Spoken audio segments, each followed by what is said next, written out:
আজকে তোমাদের সঙ্গে দই কাতলা রেসিপি শেয়ার করতে চাই। দেখো, কাতলা মাছটাকে এরকমভাবে পিস করে কেটে এনেছি আমরা। এবারে হলুদ আর নুন দিয়ে ভালো করে মাখিয়ে একটু লাল লাল করে ভেজে নেবো। কড়াইতে পুরো সর্ষের তেলে রান্নাটা হবে। সর্ষের তেলে হলে রান্নার টেস্টটা খুব ভালো হয়। এরপরে আমি জিরে ফোড়ন দেবো আর গোটা গরম মশলা ফোড়ন দিয়ে মশলাটা দিয়ে দেবো। মশলায় আছে 2টো ছোটো পেঁয়াজ, 4 কোয়া রসুন, 3টে কাঁচা লঙ্কা ছোটো ছোটো আর একটু আদা। ব্যাস, এরপরেই দেখো অল্প জল দিয়ে এটা মিক্সি ধোয়া জলটাকে দিয়ে দিলাম।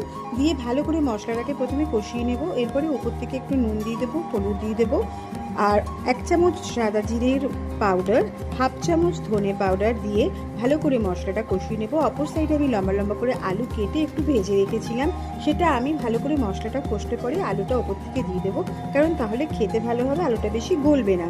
তোমরা সবাই মোটামুটি রান্নাটা করো, কিন্তু আমি যেভাবে দেখাবো এতে মশলাটা মাছের ভেতরে প্রপারলি ঢুকবে এবং খেতে খুব টেস্টি হয়। এই পর্যায়ে আমি দইটাকে 2 চামচ দই এর মধ্যে অ্যাড করে দিয়েছি। আমি এতে একটু টমেটোও দিয়েছিলাম একটা ছোটো, ঠিক আছে। 2 চামচ দই দিয়ে ভালো করে নেড়ে নেবে। এই পর্যায়ে দেবে, যখন তেল ছেড়ে দেবে তখন তোমরা মাছের পিসগুলো এর মধ্যে অ্যাড করে দেবে। অ্যাড করে ওপর থেকে হালকা জল দিয়ে ভালো করে জল দিয়ে মশলাটাকে যাতে কাঁচা গন্ধ না আসে সেরকমভাবে বানিয়ে নেবে ঢেকে চেপে। যখন হয়ে যাবে প্রায় 5-6 মিনিট পরে আমি ওপর থেকে জল দিয়ে দিচ্ছি, নর্মাল জল দেবে। ব্যাস রেডি। এরকমভাবে বানিয়ে খেও দই কাতলা।